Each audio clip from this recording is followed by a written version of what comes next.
Bonjour à tout le monde, on va attendre peut-être quelques minutes que tout le monde puisse se connecter et ensuite je vais pouvoir commencer la conférence.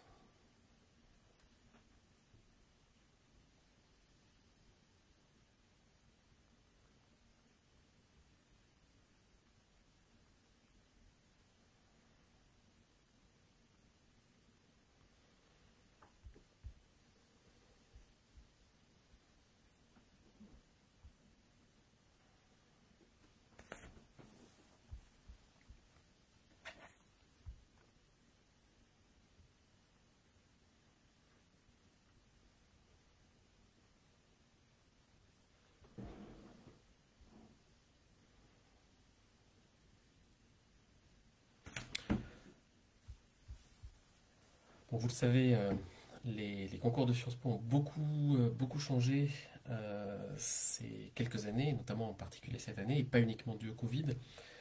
Donc ces éléments sont extrêmement importants. Ce que je vais faire, on va encore attendre un peu quelques minutes, puisqu'on a quand même pas mal de monde qui attend normalement.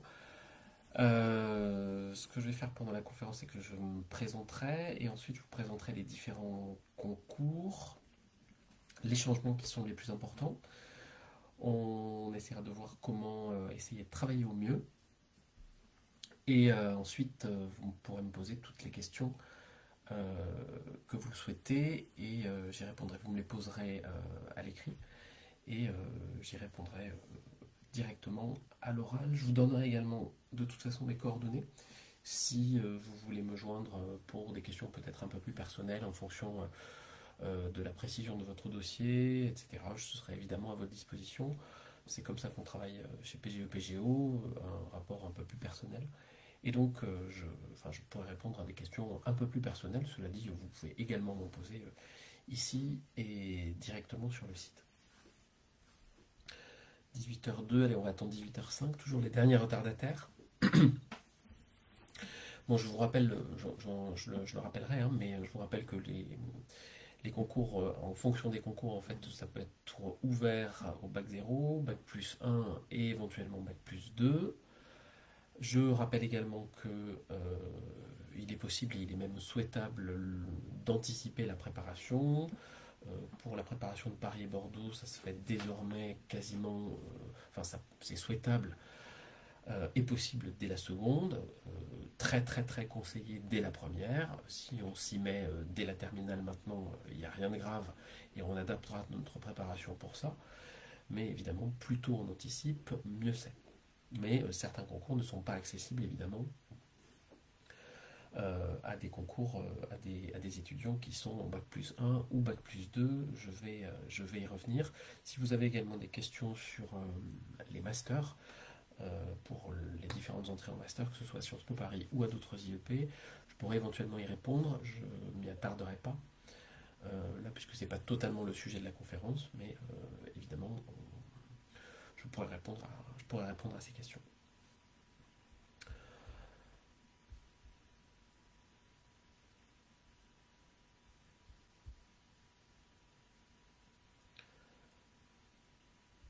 Ok.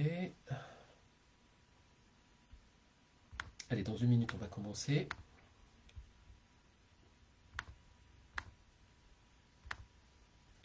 Je vous invite également, peut-être pendant la conférence, si vous le pouvez en même temps, au fur et à mesure où je vous parlerai des concours, euh, ce sera possible éventuellement que vous vous connectiez en même temps sur les sites des IEP, notamment pour Sciences Po Paris, pour que je vous présente un petit peu ce qu'il y a dans les nouvelles modalités, tout en sachant que encore un certain nombre d'IEP, je pense notamment à Paris, à Bordeaux et à Grenoble. En fait, il n'y a que le concours commun qui a véritablement communiqué sur son concours 2021, n'ont pas réellement communiqué sur ce concours. En tout cas pour le concours 2021, de façon officielle. Donc on navigue un peu à vue. Bon, maintenant, euh, on- nous chez PGE-PGO, on a des profs qui sont directement à Sciences Po Paris dans les IEP, moi y compris. Donc je ne peux pas vous garantir à 100% toutes ces informations, mais disons qu'on on sait à peu près ce qui est en train de se tramer, en tout cas ce qui est en train de se préparer, on connaît les contraintes des différents établissements, et je crois qu'on peut anticiper un petit peu euh, ce type de préparation. Allez, commençons donc la conférence. Donc, je suis Jérôme Calozen, je suis agrégé d'histoire, diplômé de Sciences Po Bordeaux. J'enseigne en classe prépa depuis presque 20 ans et je suis maître de conférence à l'IEP de Saint-Germain-en-Laye. En deuxième année, j'ai les étudiants en histoire urbaine et en histoire des cultures politiques. Et il se trouve que je corrige également l'épreuve d'histoire au concours commun et j'ai corrigé pendant des années l'épreuve d'histoire au concours d'entrée à Sciences Po Paris. Donc je crois que je connais relativement bien les concours. Alors, moi je voudrais aujourd'hui que vous répondiez à l'issue de cette conférence, et il n'y aura pas de bonne ou de mauvaise réponse, il y aura vos réponses. Je voudrais que vous répondiez à 3 questions. La première de ces questions, et c'est celle qui va nous occuper le plus longtemps, c'est en 2021, pour ceux qui sont en terminale, en bac plus 1 et en bac plus 2, ou éventuellement en 2022 pour ceux qui sont en première, quels sont les concours des IEP que je vais et que je veux passer. Je rappelle que la marque Sciences Po est gérée par 10 IEP. Sciences Po, ce n'est pas uniquement Sciences Po Paris. Et donc, la vraie question est, quel concours des IEP je passe? Il n'y a pas de bonne ou de mauvaise réponse. Il y aura votre réponse. Je suis là pour vous conseiller, évidemment, en fonction de votre dossier, en fonction de votre capacité de travail. J'apprendrai à vous connaître pendant les différentes sessions et les différents stages. Mais, moi, ce que je ne veux pas, c'est à la fin de l'année, quand on va se retrouver tous et qu'on fera le bilan de l'année, il y en a qui me disent « Ah ben mince, je regrette de ne pas avoir passé tel concours. Ben parce que finalement, j'ai rien. » Je ne peux pas vous promettre à tous d'avoir Sciences Po Paris. En revanche, je peux presque, pas à 100% évidemment, mais presque vous promettre que si vous me faites confiance et en fonction de votre dossier, si je vous dis passez plutôt tel ou tel concours, je vous garantis que vous avez de fortes chances d'en avoir un. Bref, il va falloir répondre à la question quels IEP passer ou quel IEP passer. Encore une fois, vous pouvez me dire, moi je veux que Sciences Po Paris, parce que c'est l'école la plus prestigieuse, bien sûr, et que les autres IEP de province ne m'intéressent pas pour plusieurs raisons. J'ai pas envie d'aller en province, ou j'ai d'autres plans B qui sont beaucoup plus prestigieux que ce qu'on imagine des IEP de province. Oui, pourquoi pas, ça se défend. Il y en a qui me disent, moi je vais passer Paris et Bordeaux. Il y en a qui disent, moi j'ai pas un dossier suffisamment intéressant ou important pour pouvoir présenter Sciences Po Paris ou Sciences Po Bordeaux, et donc je vais passer uniquement les IEP de province et éventuellement Grenoble. Oui, pourquoi pas. En tout cas, tous les cas de figure se défendent, à condition d'avoir bien réfléchi en amont. Quels IEP passer? Je vais vous présenter assez rapidement donc, ces différents concours. 10 IEP, 4 concours, dont 2 qui ne sont plus à l'écrit, et 2 autres qui au contraire sont uniquement à l'écrit, et c'est pour ça finalement que c'est extrêmement complémentaire désormais. Premier concours, le concours de Paris. Concours de Paris, il n'y a donc plus de concours écrit. Ça va se faire vraisemblablement, je dis bien vraisemblablement, puisque si vous allez aujourd'hui sur le site de Sciences Po Paris, vous avez simplement une sorte de rond avec 4 parties, 4 quarts de rond.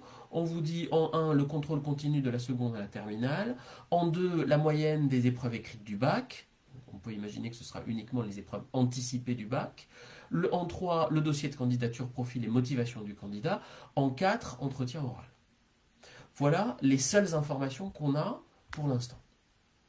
Alors, que faire avec ces informations? Nous, on croit à PGE-PGO que Sciences Po Paris ne va finalement pas modifier tant que ça son processus de sélection, qui était relativement bon, et qu'au lieu des 3 anciennes étapes, dossier, écrit, oral, on va supprimer l'étape du milieu. Donc, il y aura une première partie qui sera une première partie dossier, où vous aurez les bulletins de seconde, note et appréciation, les bulletins de première, note et appréciation, et les premiers bulletins de terminale. Alors, à voir quand est-ce qu'il faudra rendre ce dossier. Est-ce qu'il va falloir rendre ce dossier début janvier, comme c'était le cas auparavant, auquel cas il n'y aura que le premier trimestre de terminale, ou alors est-ce qu'il faudra rendre le dossier en même temps que Parcoursup, c'est-à-dire globalement fin mars, début avril, auquel cas on aura également le bulletin du deuxième trimestre de terminale. Il y aura également dans le dossier les notes des épreuves anticipées du baccalauréat, alors vraisemblablement ici uniquement les épreuves écrites, à voir. Et il y aura évidemment dans le dossier une lettre de motivation. Nous pensons à PGE-PGO que, et compte tenu des contacts qu'on a, la lettre de motivation sera vraisemblablement calquée sur le même modèle que celle qui était donnée auparavant, c'est-à-dire 1000 mots maximum. Alors, dans cette lettre de motivation, je ne vais pas vous faire le cours que je fais pendant les stages, mais je peux anticiper sur certains éléments. Bon, dans la lettre de motivation, en général, je conseille de suivre deux types de plans, soit le plan je, vous, nous, grand 1 jeu, en quoi je suis exceptionnel, alors évidemment on ne le dira pas comme ça, mais en quoi je suis exceptionnel au sens premier du terme, c'est-à-dire je suis un candidat unique. Grand 2 vous, vous allez témoigner de la connaissance de Sciences Po et de ce que ça peut vous apporter. Grand 3 nous, si vous me prenez, qu'est-ce qu'on va pouvoir faire de belles choses ensemble. Deuxième plan pour la lettre de motivation, un plan un peu thématique où vous allez rajouter plusieurs choses dedans. Il va falloir faire un paragraphe sur votre ouverture internationale, il va falloir faire un paragraphe sur les stages que vous avez faits, sur les matières que vous aimez au lycée, le lien avec Sciences Po, sur votre projet professionnel évidemment. Il va falloir également faire un paragraphe sur vos engagements, vos passions, ce que vous faites en dehors de votre temps scolaire, etc., etc. Et donc, on a justement une lettre de motivation qui doit être relativement originale. Attention, ne nous leurrons pas. L'objectif de Sciences Po Paris est aujourd'hui de recruter des candidats dont le profil académique est d'un niveau très élevé. Alors, je sais la question que vous avez tous sur les lèvres. À partir de combien de moyenne? Je ne peux pas vous le dire. Ce n'est pas une science exacte. Pour la bonne raison que, d'expérience, on a eu des étudiants à PGE-PGO qui, par exemple, avaient un, pardonnez-moi, c'est pas offensant, mais un petit 14 de moyenne, ce qui n'est pas déshonorant, hein, qui ne faisaient pas partie des candidats exceptionnels sur un plan académique, mais parce qu'ils avaient un dossier exceptionnel, ont pu être pris directement sans avoir même à passer les épreuves écrites. Je pense notamment à un étudiant qui était parti pendant son année de première, on était en pleine crise migratoire.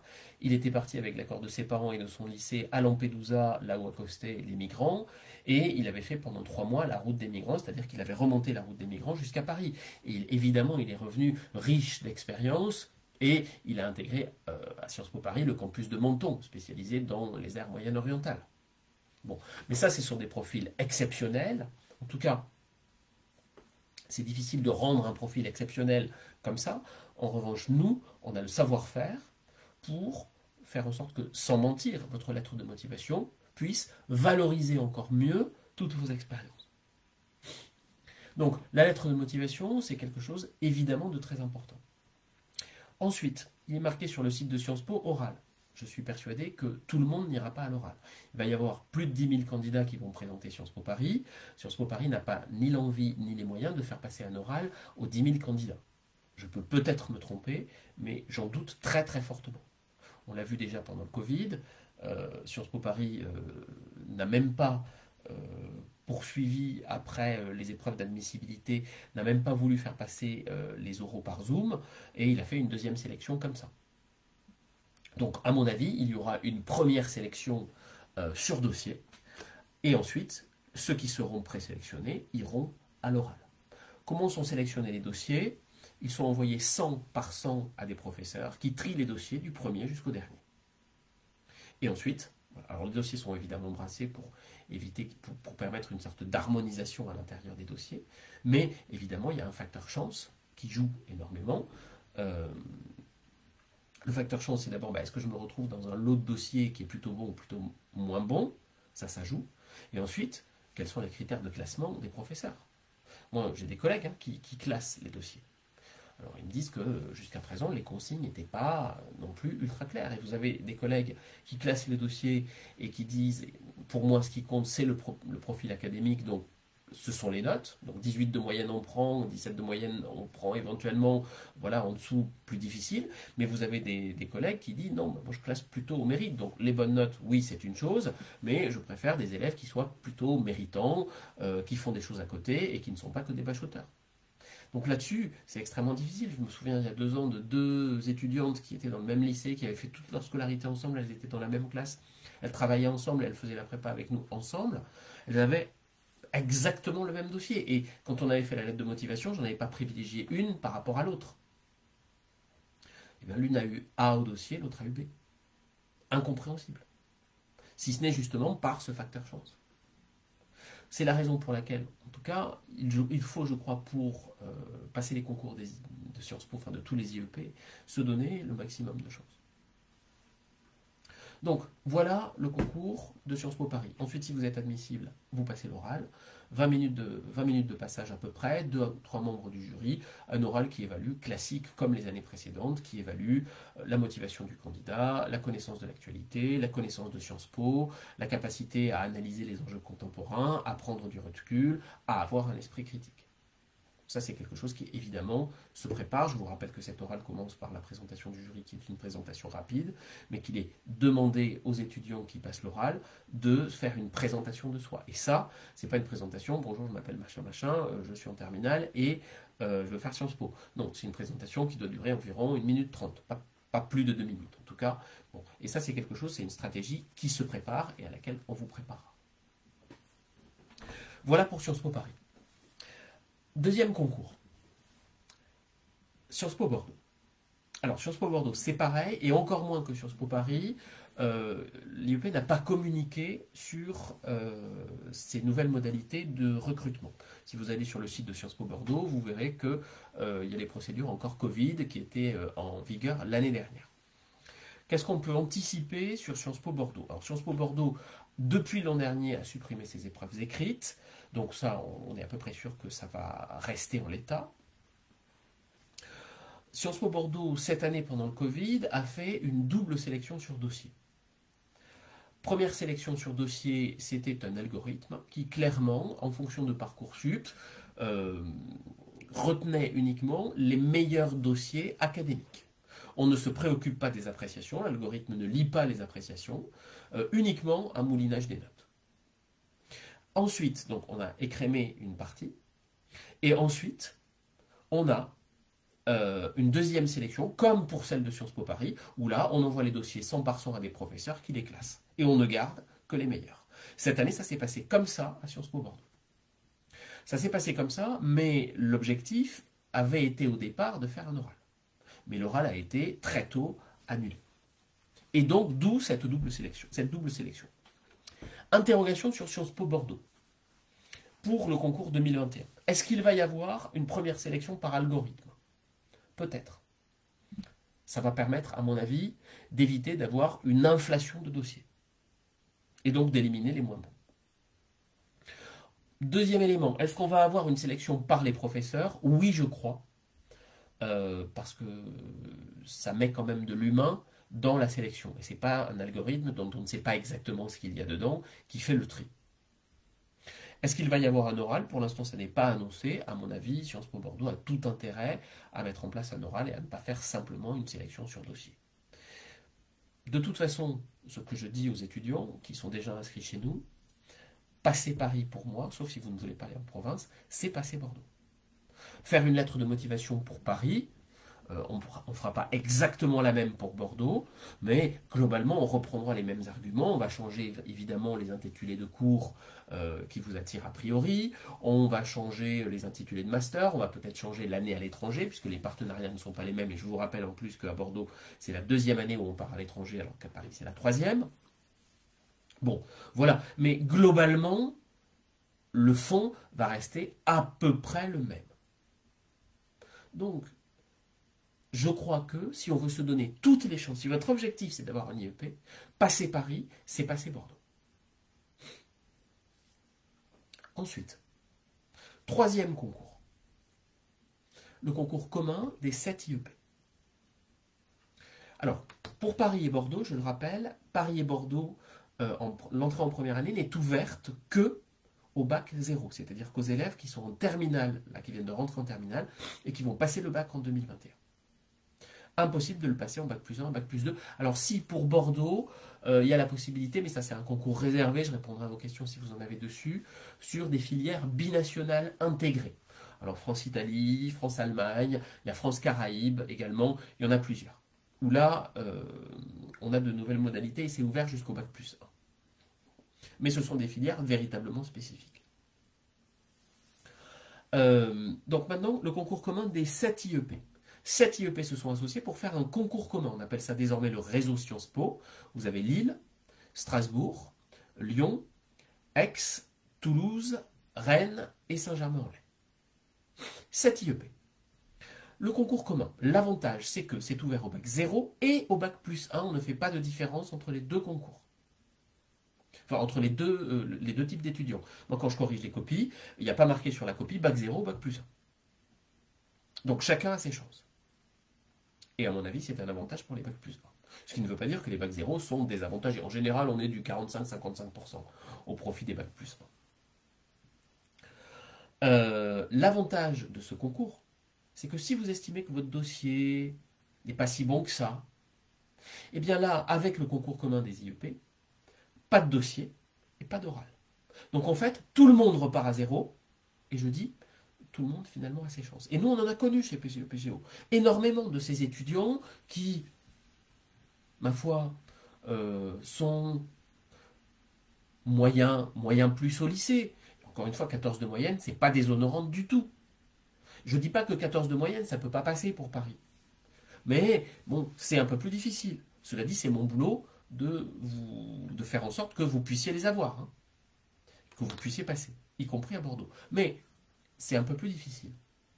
Bon, mais on en a eu des étudiants qui voilà, font ce qu'il faut pour que ça marche au lycée, sans en faire beaucoup plus. Je suis sûr qu'il y en a plein qui se reconnaissent. Et qui se disent, bah, par contre, pour un concours du supérieur, avec des cours qui sont poussés, oui, j'ai envie de me donner. Et bien là, les cartes sont rebattues. Et c'est ça qui est, qui est un véritable avantage. C'est-à-dire que par rapport à quelqu'un qui aura 18-19 de moyenne, tout le temps, bon, qui lui a intérêt plutôt de présenter Sciences Po Paris, pourquoi pas les IEP du concours commun, on ne sait jamais. Mais qui aura intérêt à présenter Sciences Po Paris, évidemment, en plus peut-être de Bordeaux et des IEP du concours commun, bon, ben, quelqu'un qui est à 14, si vous ne le sentez pas pour présenter Paris, je pense que le concours des IEP, c'est très, très, très largement jouable. Alors, que nous dit ce concours des IEP? Il sera vraisemblablement début avril, 3 épreuves écrites. Première épreuve, une épreuve de questions contemporaines. Questions contemporaines, c'est un peu de la culture générale si vous voulez, ça mêle différentes disciplines. Et questions contemporaines, donc on a deux thèmes au choix. Premier thème, le secret. Le deuxième thème, révolution au pluriel. Alors quand je dis au choix, attention, on a un sujet en 3 heures, enfin un sujet à choisir parmi deux. Attention, ça ne veut pas dire forcément qu'il y a un sujet sur un thème et un sujet sur l'autre thème. Il est déjà arrivé 2 fois qu'il y ait un sujet sur un thème et ensuite un sujet croisé sur les 2 thèmes. C'est jamais arrivé pour l'instant qu'il y ait 2 sujets sur le même thème. Mais on ne sait jamais, en tout cas ne faites pas d'impasse. Bon, il faut mêler différentes disciplines, philosophie, droit, économie, etc. etc. C'est une épreuve très particulière. Vous ne préparez pas ce genre d'épreuve au lycée. Deuxième épreuve. Histoire. 2 heures, une analyse de documents, de 2 documents de nature différente. Un texte et en général un document iconographique ou un tableau et une consigne. Ça ressemble un petit peu à l'épreuve que vous allez avoir pour le bac. Mais attention, cette épreuve du bac, elle dure 2 heures. Donc en fait, votre analyse de documents, vous allez la faire en 1 heure simplement. Là, c'est pas la même chose. Et ce sont des attendus qui relèvent du supérieur. Troisième épreuve, une épreuve de langue. Un texte classique, un texte, question de compréhension, essai. 1 heure et demie. Bon, ça aussi, ça se prépare. La technique de la dissertation de question contemporaine, c'est pas évident. La conclusion, par exemple, c'est pas la même que dans toutes les les conclusions. Dans la conclusion de questions contemporaines, on doit normalement se prononcer et donner son avis, et trancher sur la problématique. Sûrement pas en histoire. La technique de l'analyse de documents, de la présentation de documents, de l'argumentation dans l'analyse de documents, c'est quelque chose qui est extrêmement différent de la dissertation. Ça demande des compétences particulières. Voilà pour le concours commun des IEP. Quatrième concours que vous pouvez passer, le concours de Grenoble. Alors, Grenoble n'a pas véritablement actualisé non plus son concours. Cela dit, on devrait s'attendre à peu près la même chose. Une interrogation cependant dont je vais vous parler. Alors, l'épreuve de Grenoble, c'est une épreuve écrite. Même chose. Pas de dossier, pas d'oral. Uniquement une épreuve écrite, enfin 2 épreuves écrites. Grenoble est ouvert. Bac 0, Bac plus 1, Bac plus 2. 50% de places réservées au Bac 0, 50% de places réservées au Bac plus 1 et Bac plus 2. 2 épreuves écrites. Première épreuve, une épreuve sur ouvrage. Elle se décompose en 2 parties. 2 questions à 3 points de lecture de l'ouvrage. Donc ce sont des questions classiques, ce sont des questions voilà, pas difficiles sur la lecture de l'ouvrage. Il y a un ouvrage qui est au programme, que dit l'auteur sur tel élément. Bon, voilà. 2 questions à 3 points. Et ensuite, une dissertation sur 14 points sur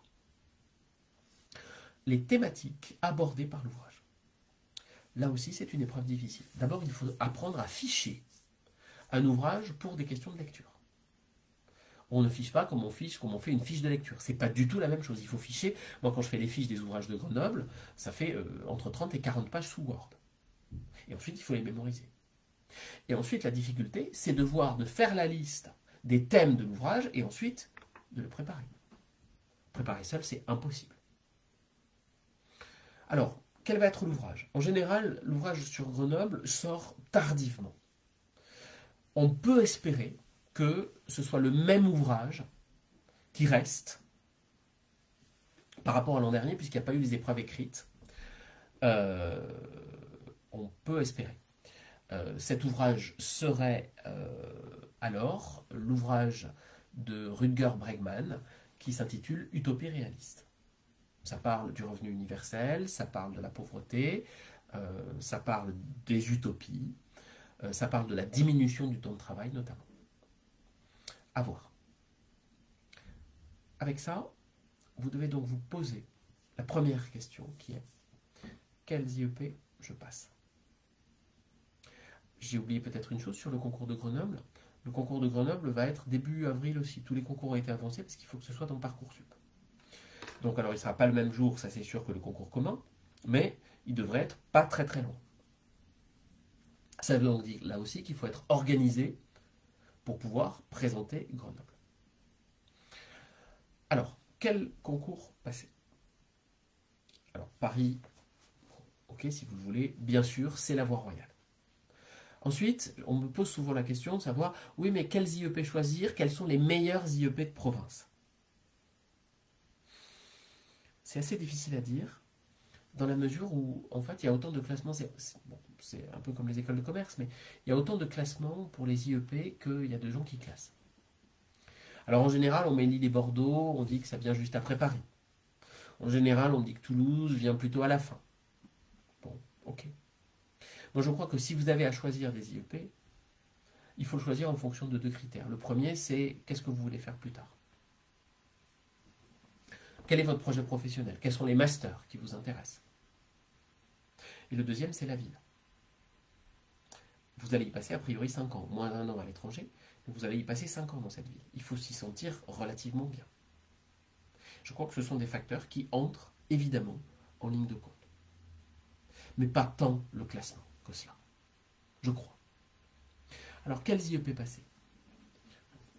Évidemment, il faudrait que je voie votre dossier. Je pense qu'il est possible, en terminale, de présenter les 4 concours. Je vais vous parler des stages PGE, PGO après, mais on a prévu les stages pour que on puisse les passer tous. Paris et Bordeaux ne demandent pas un travail de fou avant l'oral. Lettre de motivation, lecture de l'actualité. En revanche, le concours commun des IEP, oui, ça demande un travail important de bachotage, c'est pas un mot péjoratif dans ma bouche, un travail important d'apprentissage, de méthode. Et je crois qu'on peut y ajouter celui de Grenoble. Après, est-ce qu'il faut faire des choix? Oui, on peut éventuellement faire des choix. Si vous êtes en bac plus 1, pour moi, il faut passer et le concours commun et Grenoble. Ça, c'est évident. Bon, bac plus 2, vous ne pouvez passer que Grenoble. Si vous hésitez, par exemple, on peut souvent hésiter sur Grenoble. On se dit, c'est un concours avec des choses à apprendre, un peu difficile. Grenoble, c'est pas l'un des meilleurs IEP, et encore, voilà, on a de très bons étudiants qui se sentent, d'anciens étudiants qui se sentent très bien à Grenoble. Ok, regardez quand même une chose. Le taux de sélectivité à Grenoble. Toute sélectivité à Paris jusqu'à présent, 8,5%. Taux de sélectivité à Bordeaux, on est autour de 10%. Taux de sélectivité au concours commun, entre 12 et 15%. Taux de sélectivité à Grenoble, 20%. Bon, c'est vrai qu'il y a pas mal d'étudiants qui ne passent pas Grenoble. Moi, je trouve que Grenoble, c'est une chance sur 5, statistiquement, de l'avoir. C'est pas rien du tout. C'est pas rien du tout. Donc, si on veut se donner les meilleures chances, eh bien, je crois que ajouter Grenoble, c'est à mon avis pas du luxe. Bon. Après, encore une fois, à vous de voir, je crois, en fonction de votre dossier, en fonction de votre capacité de travail, en fonction de votre envie d'aller ou pas en province, en fonction de plein d'autres critères. Mais je crois que pour ceux qui rentrent en terminale, d'ici la fin du mois de septembre, il faut avoir décidé quels IEP vous passez. Je crois que ça, c'est extrêmement important. Deuxième question à laquelle vous devez répondre. Est-ce que je dois faire une prépa pour présenter les IEP? Alors, plusieurs éléments de réponse. Il n'y a évidemment aucune statistique pour savoir quel est le pourcentage d'étudiants qui intègrent les IEP en ayant fait une prépa. Vous avez d'ailleurs beaucoup de prépas qui mentent sur leurs statistiques. Surtout à Sciences Po Paris, à Sciences Po Bordeaux, on ne dit pas à l'oral qu'on a fait une prépa privée. C'est extrêmement mal vu. Moi, je peux vous dire d'expérience.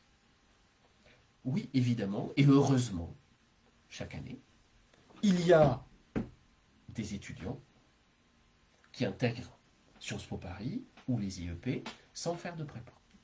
Bien sûr, bien sûr.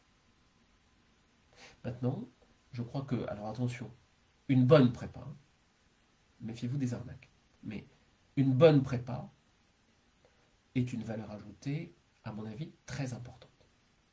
Je vais essayer de vous donner quelques exemples, même si j'en ai déjà parlé tout à l'heure. Prenez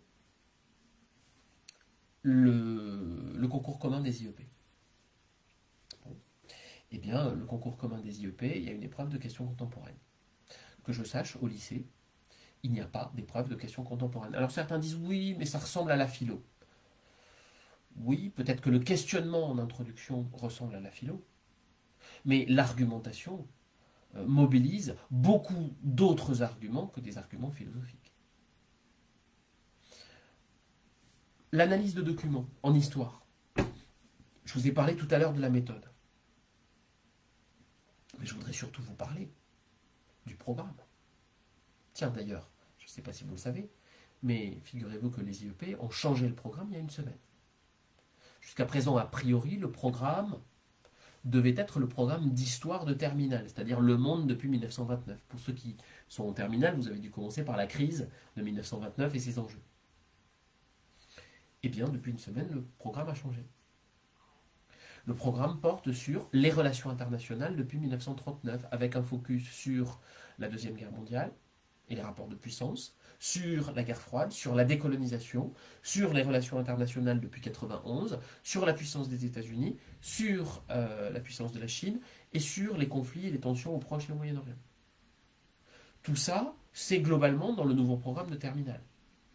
Mais je suis désolé, Prenez par exemple la décolonisation. Eh bien, la décolonisation, c'est, je crois, un grand 3 seulement d'un chapitre de terminale. Loin de moi de critiquer mes collègues du lycée, qui font leur boulot, mais qui le font dans les temps qu'ils ont. Donc la décolonisation, vous allez le faire quoi en 2 heures, 3 heures peut-être? Pas plus. J'ai regardé les manuels d'enseignement de terminale, il n'y a quasiment rien sur la décolonisation. Enfin, il y a une double page, ou 2 doubles pages avec des études de cas. Je ne suis pas sûr que ça vous permette de répondre à une analyse de documents croisés sur la décolonisation. C'est en ça, à mon avis, qu'encore une fois, une bonne prépa peut être une vraie valeur ajoutée. Je ne parle pas même de l'épreuve de Grenoble. Au lycée, on ne vous donne pas les moyens de savoir ficher pour répondre à une fiche de lecture, pour répondre pardon, à des questions de lecture très précises parfois qui portent sur simplement une double page d'un livre, pour répondre à ces questions-là. Bosser des thématiques abordées par l'ouvrage sans bibliographie, c'est complexe. Alors parfois Grenoble sort une bibliographie. L'an dernier, ils l'ont sorti en janvier pour un concours en avril. C'est un peu tard. Et peut-être un dernier élément, la lettre de motivation. Alors vous avez peut-être vos parents, et tant mieux, qui peuvent vous aider. Oui.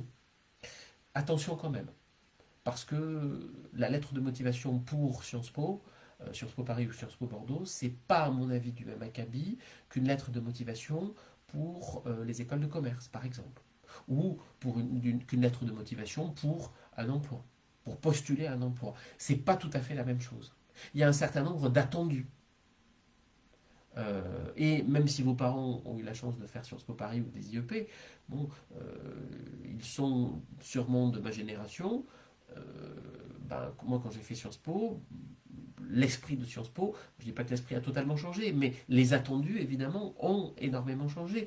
D'autant plus qu'aujourd'hui, on remet de plus en plus en cause l'école, les inégalités, et ça, évidemment, ce sont des choses à prendre en compte. Donc, est-ce qu'il faut faire une prépa? Je crois que si déjà vous vous posez la question, c'est qu'à mon avis, a priori, il vaudrait mieux faire une prépa.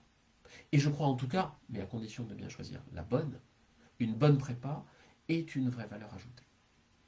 Je rajoute peut-être un dernier élément, qui fait notre spécificité chez PGE PGO, mais je vais en reparler après. C'est que dans les très très bonnes prépas, il y a un accompagnement personnalisé. Et pendant une année difficile, je parle de l'année de terminale, par exemple, où on a à gérer l'année de terminale, avec l'objectif pour Paris et Bordeaux d'avoir le meilleur dossier possible, où on a à gérer lettre de motivation pour Paris et Bordeaux, éventuellement, bosser le concours commun, je ne parle même pas de Grenoble, où on a à gérer la lecture et le fichage de l'actualité, où on a à gérer Parcoursup qui va arriver entre janvier et début avril, les épreuves communes qui vont arriver au fur et à mesure de l'année et qui comptent dans le contrôle continu. C'est quand même beaucoup de choses. Et c'est normal que vous ayez un moral parfois en dents de scie. Eh bien, avoir un coach, avoir un vrai tuteur qui soit disponible 7 jours sur 7, oui, c'est quelque chose d'important. Avoir un tuteur qui peut vous faire une correction personnalisée sur une copie au téléphone, ou en direct pendant les stages, mais en général ça se fait plutôt après les stages. Oui, je crois que c'est une vraie valeur ajoutée pour comprendre les choses. Avoir un tuteur qui vous connaît, oui, c'est une vraie valeur ajoutée, et je crois que ça aide véritablement pour avoir les concours.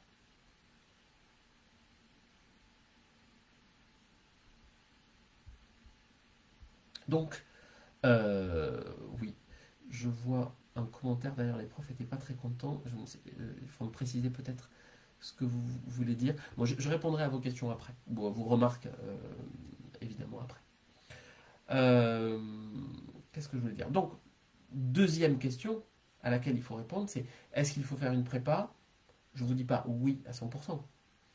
Je vous dis que si on choisit la bonne prépa, oui, je crois que c'est une vraie valeur ajoutée. En tout cas, c'est mettre un peu plus de chance de son côté. Même si, encore une fois, ne me faites pas dire ce que je n'ai pas dit, oui, évidemment, et encore heureux, qu'il est possible d'avoir Sciences Po ou les IEP sans, euh, sans faire une prépa. Mais je crois que c'est une vraie valeur ajoutée. Si Sciences Po c'est fait pour vous, si vous estimez que c'est fait pour vous, je crois qu'il faut euh, se donner les moyens de faire une prépa. Troisième question, et on y vient. Si la réponse est oui, il faut faire une prépa, quelle prépa? Alors vous vous doutez de la réponse que je vais vous donner. Moi, je ne vais pas critiquer les autres prépas, surtout pas. Et je me souviens d'une chose qu'on me disait quand j'étais à Sciences Po Bordeaux.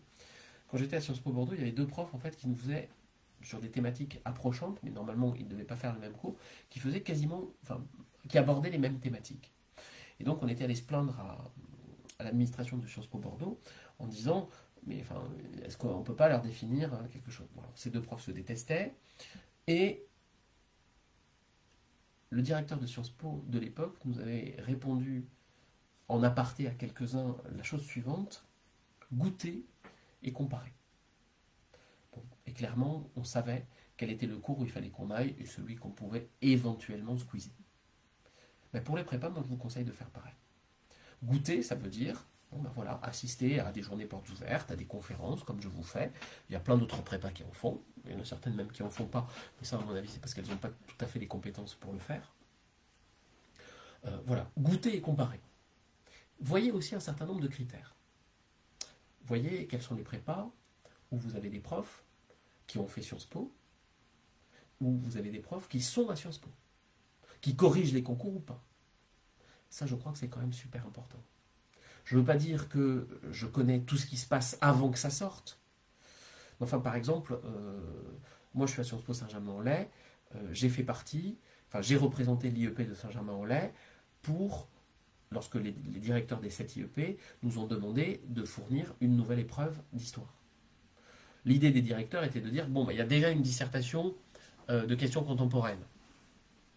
Est-ce que c'est la peine de mettre à nouveau une dissertation d'histoire? On s'est réunis, un prof de chacun des 7 IEP, et on a essayé de créer une nouvelle épreuve. Le programme, on l'a plus ou moins défini. J'ai oublié de vous dire d'ailleurs que ne faut pas oublier une chose sur le... Oui, il faut faire une prépa. Le concours, vous allez le passer en avril. Le programme d'histoire de terminale, il est chronologique. En avril, vous serez, à mon avis, aux années 70, pas après les années 90. Or, dans le programme d'histoire, vous avez aussi les relations internationales de 91 à nos jours. Ça n'aura pas été traité. Ça n'aura pas été traité. Donc attention aussi. Bref, je reviens aux bonnes et aux mauvaises prépas.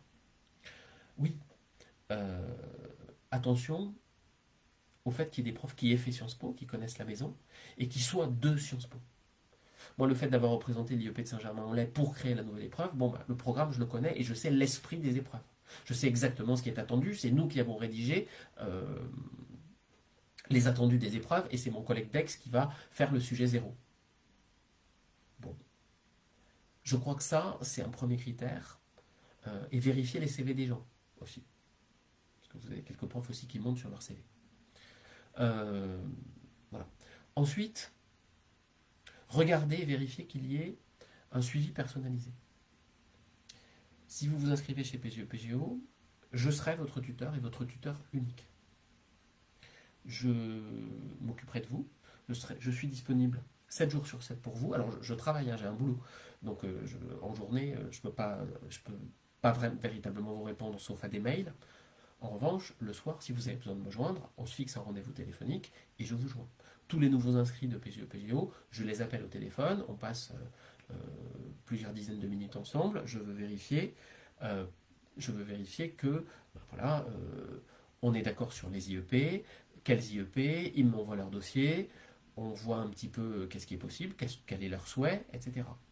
C'est moi qui les aide à définir un projet professionnel. Parce que, contrairement à ce qu'on entend des fois dans certaines prépas, il faut évidemment pour Sciences Po Paris et pour Sciences Po Bordeaux un projet professionnel. Impérativement. Ça, on le sait, je le sais d'expérience. Et des projets professionnels les plus précis possibles. Et ça, je vous y aide. Bon, c'est mon boulot aussi. Donc, je crois qu'un suivi personnalisé, voilà, et faites attention à un certain nombre de prépas qui vous promettent un suivi personnalisé et où vous voyez en fait que il y a, je sais pas moi, je dis n'importe quoi, mais je l'ai vu dans certaines plaquettes, il y a 4 appels dans le trimestre, d'une demi-heure, ou des choses comme ça. Voilà. Moi, tous les élèves ont mon adresse mail. Je vais d'ailleurs vous la donner sur le site tout de suite. Si vous voulez me joindre après. Juste, il faut que je trouve l'arrobase. Donc c'est j.calozen@orange.fr.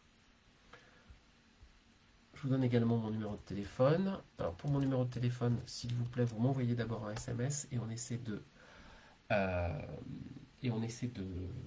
fixer un rendez-vous téléphonique. Si vous m'appelez directement, vous pouvez, mais vous avez 99,9% de chance de tomber sur mon répondeur, mais je vous fixe dans les 24 heures maximum un rendez-vous téléphonique. Comment on choisit une prépa? On choisit également une prépa en fonction de ce qu'elle propose, évidemment, comme stage et comme élément pour progresser. Alors, que propose PGE-PGE?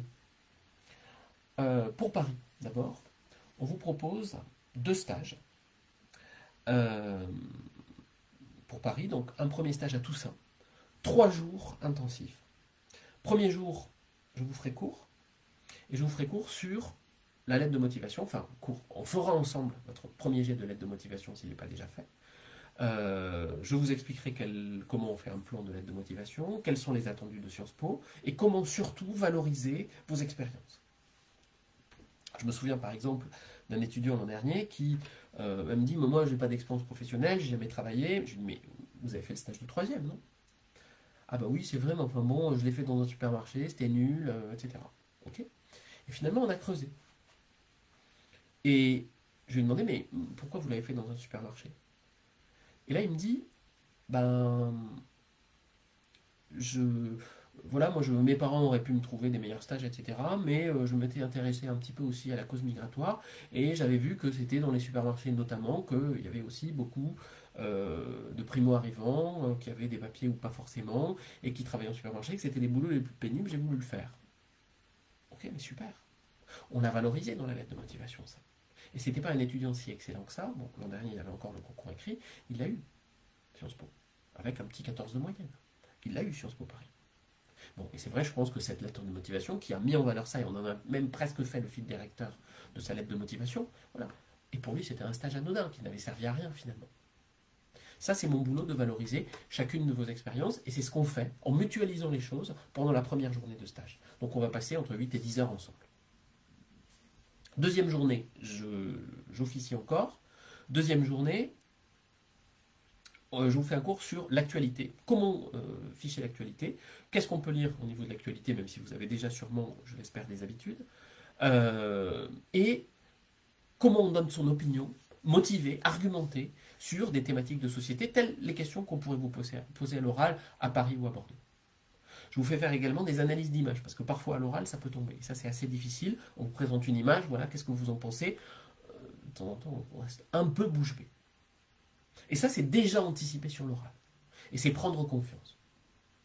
Troisième journée, une journée d'anglais avec mon collègue Paul, qui vous préparera, d'ailleurs vous permettra d'augmenter votre niveau d'anglais, et aussi qui vous préparera comme si vous alliez passer l'IELTS. Je vous rappelle que pour la lettre de motivation à Paris et à Bordeaux, il faut témoigner d'un niveau de langue, et l'IELTS est l'un des meilleurs examens pour pouvoir en témoigner. Je vous rappelle que pour témoigner d'un niveau C1, il faut avoir au moins 7 ou 7,5 sur 9. Voilà pour le stage Paris. Il y aura un deuxième stage Paris à Noël, exactement les 3 mêmes journées, pour approfondir ce qu'on a fait. Alors évidemment, moi je vous suivrai entre-temps, vous aurez à m'envoyer des jets de lettres de motivation. Mais voilà, à Noël, juste avant de rendre le dossier, on peaufine ce dossier, on met en commun également tout ce que chacun a trouvé pour essayer de valoriser encore plus ces éléments. Alors, par contre, évidemment, le cours sur l'actualité sera différent en fonction justement de cette actualité.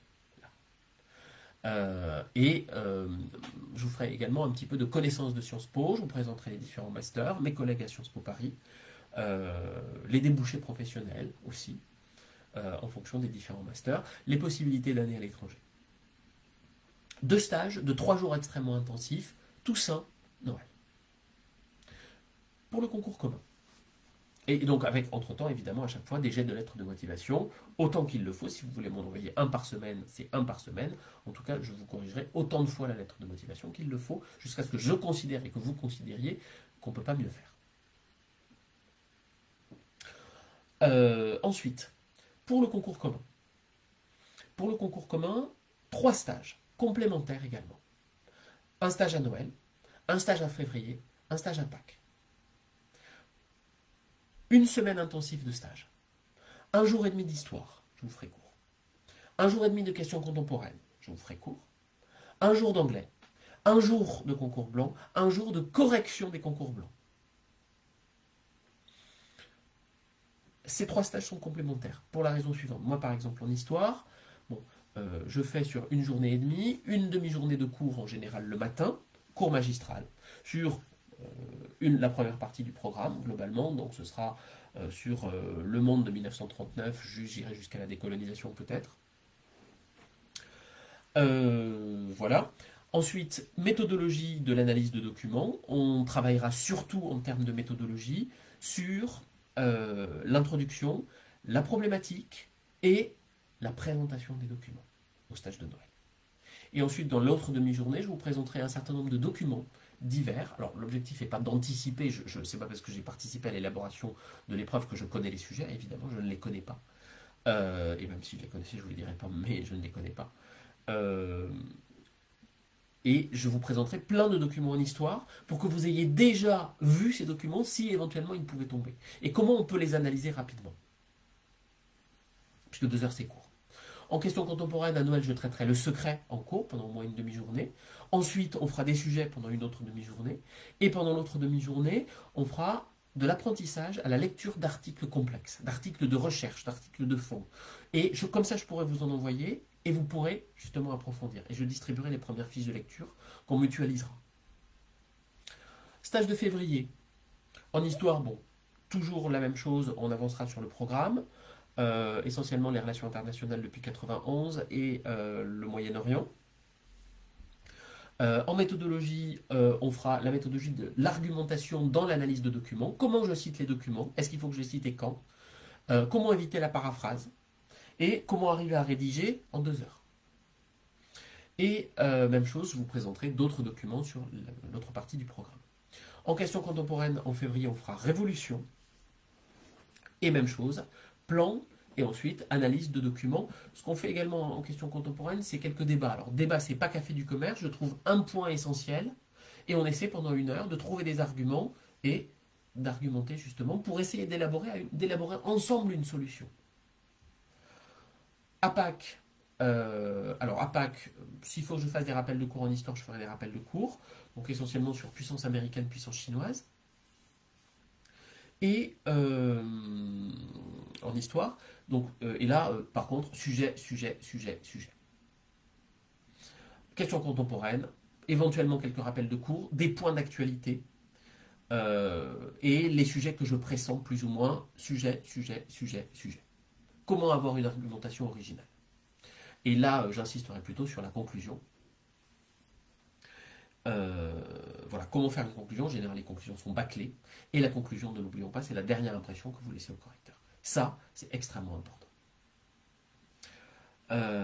Voilà, donc des stages qui sont complémentaires. Et surtout, on a prévu chez PGE-PGO que, si vous voulez prendre les 5 stages, 2 Paris, 3 concours communs, c'est possible. Y compris à Noël, même s'il y a 3 jours de stage Paris et une semaine de stage concours commun, c'est possible de le faire et de passer Noël en famille et le premier de l'an également avec des amis ou en famille. Bon, c'est une année difficile cette année, mais je crois qu'il faut à un moment donné anticiper les choses. Oui, vous avez la possibilité peut-être de partir en vacances pendant les vacances, très bien. Je crois qu'il faut choisir. Soit vous partez en vacances, soit vous venez faire le stage chez nous. Mais je crois que ces stages sont véritablement utiles. Alors si vous voulez, vous pouvez prendre un stage. Pour Paris, c'est possible. Un stage à la Toussaint ou un stage à Noël. Je vous conseille plutôt le stage à la Toussaint, s'il faut en prendre qu'un. Pour le concours commun, je considère qu'ils sont véritablement complémentaires. Alors, ça apportera quelque chose, un stage, mais vous n'aurez pas la suite de la méthode, etc. Ensuite, pour le concours commun, tous les mois, à partir du moment où vous vous inscrivez, vous avez des devoirs à faire. Un devoir en histoire, un devoir en questions contemporaines et un devoir d'anglais. Je vous le corrige, pas l'anglais, histoire et questions contemporaines. Je le poste sur l'intranet Et si vous voulez qu'on s'appelle pour que je vous fasse la correction plus détaillée en direct, on s'appelle. Donc ça, tous les mois.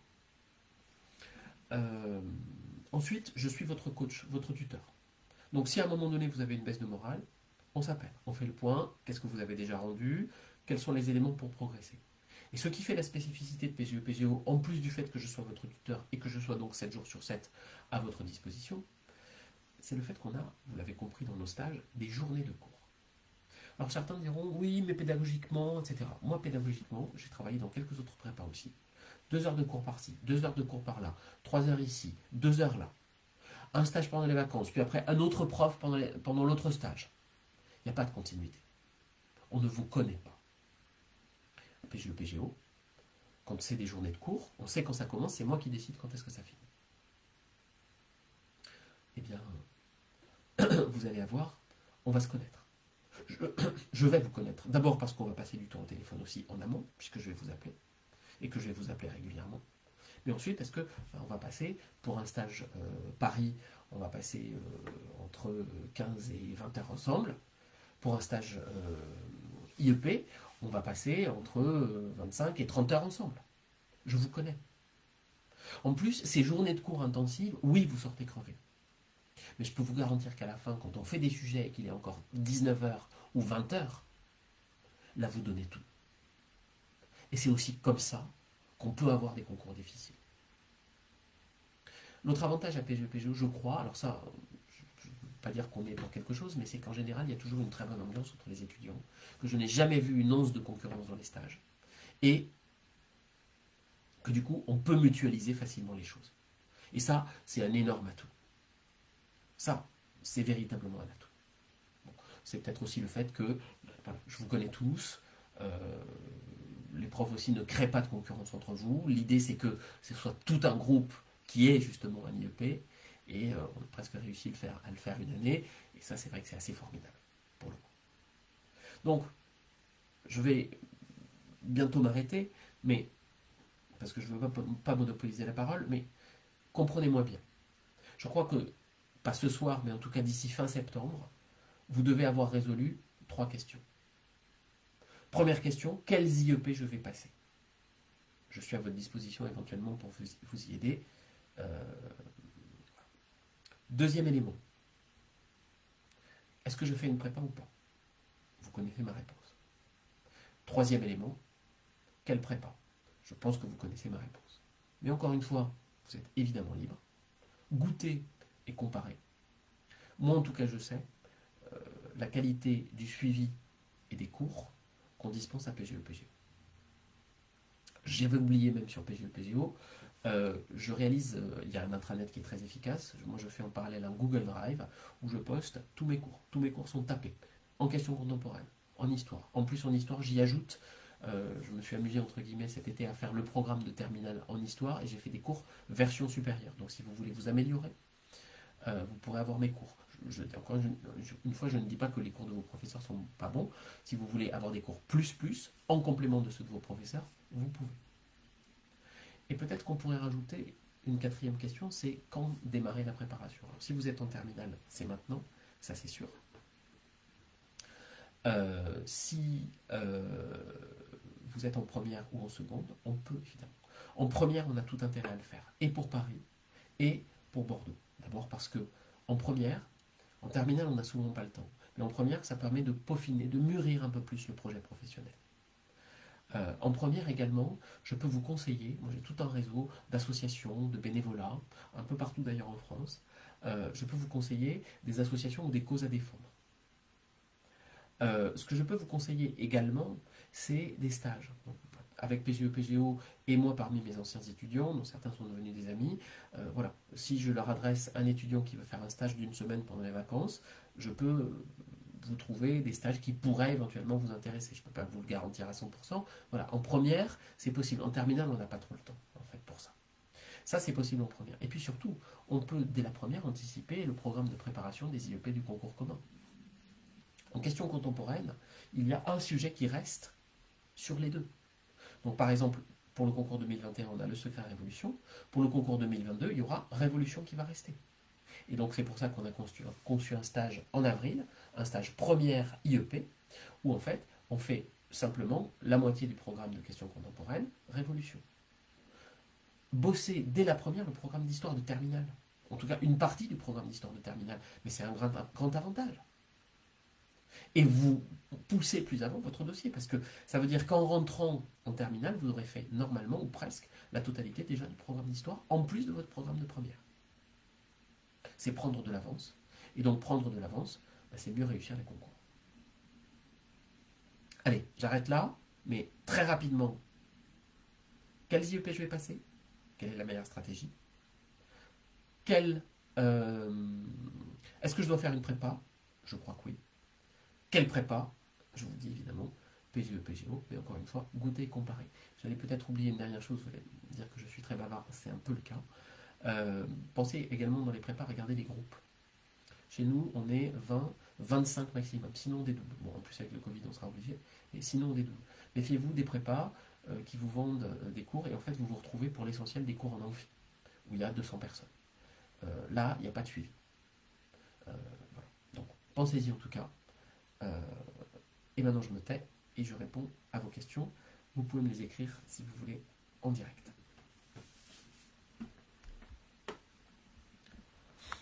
Alors, je crois qu'il y a un petit décalage, donc je vais attendre un peu. Si vous n'avez pas si vous n'avez pas véritablement de questions, ou si vous n'osez pas les poser, vous pouvez m'envoyer un petit mail. C'est le plus simple. Bon, je préfère que vous les posiez ici parce que les réponses peuvent servir éventuellement à d'autres. Voilà, si vous avez besoin de quelques conseils, alors je ne vous donnerai pas, tant que vous n'êtes pas inscrit évidemment, je ne vous donnerai pas des conseils aussi développés que je le ferais si vous étiez inscrit, mais bon, évidemment je peux vous aiguiller. J'ai oublié, pendant que vous préparez vos questions, n'hésitez pas, hein, mais j'ai oublié de vous parler de Grenoble. Alors pour l'instant, on a très peu d'étudiants en général à Grenoble. Moi je le conseille, hein, Grenoble, de le passer. Souvenez-vous de ce que je vous ai dit tout à l'heure, le taux de sélectivité n'est pas très très important, enfin moins important en tout cas que les autres. Pour ceux qui veulent passer Grenoble, voilà, pour l'instant, moi j'ai déjà fiché le livre, je mets les fiches à votre disposition. Vous, ça ne vous dispense pas de faire les fiches du livre. J'ai fait un planning semaine par semaine pour les étudiants en fonction des concours qu'ils veulent passer. Et j'ai intégré Grenoble. Et donc, je vous fais des sujets en fait réguliers que vous me renvoyez. Et on en discute après au téléphone. Je vous mets la fiche de Grenoble. Et ensuite, progressivement, les cours sur les différentes thématiques abordées par Grenoble, essentiellement avec des articles aussi, etc. Pas de questions?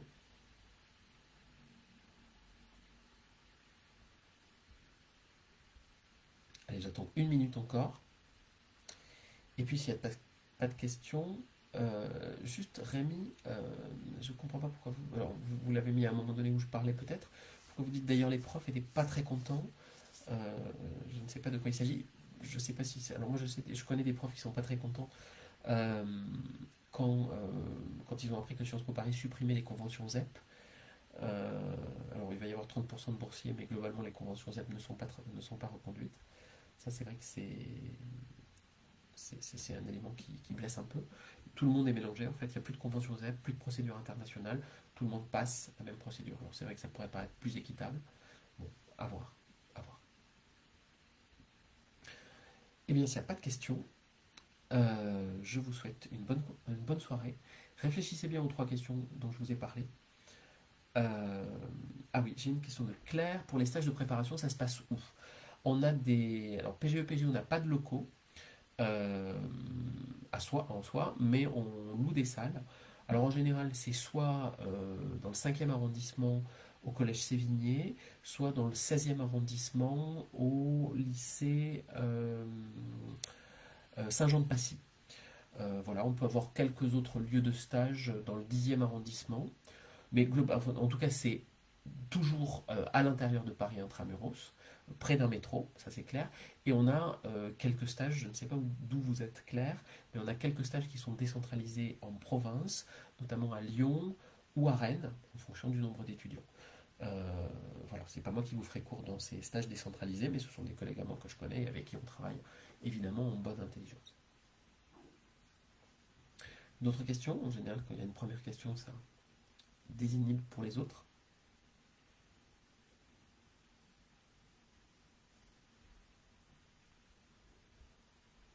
faire comme avec les commissaires-priseurs, une fois, deux fois, trois fois.